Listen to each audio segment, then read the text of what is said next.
हस्तैस्फाटिकमादिकां विदधतीं पद्मासने संस्थितां वन्दे तं परमेश्वरीं भगवतीं बुद्धिं प्रदां शारदां। माँ शारदे, इस तरह से आप सब लोगों की बुद्धि तीव्र करें और अच्छे करें।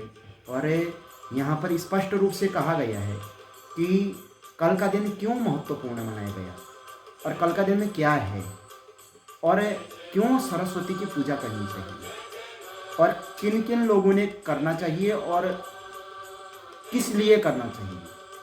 नंबर एक बात, सबसे पहले सरस्वती की पूजा क्यों करनी चाहिए, क्योंकि आजकल बहुत सारे लोग हमने देखा है कि जो कमज़ोर रहते हैं पढ़ाई में, उनको सफलता नहीं मिल पाती है, तो माँ सरस्वती को प्रसन्न करना चाहिए, जिससे कि माँ सरस्वती वरदान देती है। वरदायिनी है माँ सरस्वती, माँ शारदे वरदायिनी है। तो इसीलिए हमने माँ शारदे को प्रसन्न करना चाहिए। और कैसे करना चाहिए प्रसन्न, ये भी मैं बताता हूँ। पीला टीका, पीले चावल, पीले पुष्प, इन चीज़ों से पूजा करनी चाहिए। माँ सरस्वती को टीका और चावल लगा करके और पुष्प लगा करके माँ सरस्वती को पूजन करनी चाहिए। उसके तत्पश्चात कोई भोग भी पीले चावलों का आप मीठे चावल बनाएं और उससे माँ भगवती को भोग लगाएं। उसके बाद धूप दीप आदि से माँ भगवती की आरती उतारें और अपने पुस्तकों को टीका लगाएं और एक स्वच्छ आसन में रखें। सारे पुस्तक जितने आप जिन जिन विषयों में आपको जो है कि लगता है कि हम कमज़ोर हैं, उन विषयों की पूजा करें। और अधिकतम पहले तो सारे सब्जेक्ट, यदि अगर सारे सब्जेक्टों का नहीं हो पाता तो जिन जिन चीज़ों में अगर आपको कमज़ोर लगता है कि हाँ हमें इन चीज़ों में सफलता दिलानी है, मांगनी है माँ भगवती से, तो उन चीज़ों की आप पूजन करें। और उसके बाद जो बड़े युवा हैं या चाहे छोटे युवा हैं, चाहे कोई भी क्यों ना हो, हर व्यक्ति के लिए है ये। माँ सरस्वती की पूजा हर व्यक्ति कर सकता है। क्यों कर सकता है कि हर कार्य हैं, कार्यों में सफलता नहीं मिल पा रही है, तो उसके लिए भी आप माँ सरस्वती से प्रसन्न करवा सकते हैं। ये नहीं कि आपके भाव से, श्रद्धा से, और प्रतिदिन जाप भी करना चाहिए माँ सरस्वती का, क्योंकि अब तो युवाओं के पेपर भी चलने वाले हैं।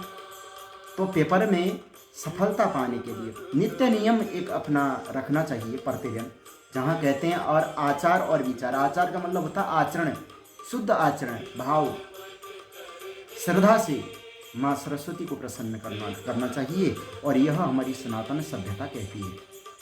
और जहाँ खुद स्वयं कहते हैं, क्योंकि आजकल युवाओं को विशेष रूप से किन किन चीज़ों में ध्यान देना है कि बौद्धिक, बौद्धिक का मतलब होता है अपने आप को समर्पित करके और अपने कल्चर को पहचानना है। जहाँ पहले क्या होता था कि गुरुकुलों में युवा जो है कि 5 साल से 1 साल से यानी जो जितने भी मतलब कि उसमें जो है कि एज में बालक गुरुकुलों में जाया करते थे, तब से लेकर 22 साल तक जो है कि ब्रह्मचार्य का पालन करते हुए और उसके बाद अपने जीवन को संभालते थे।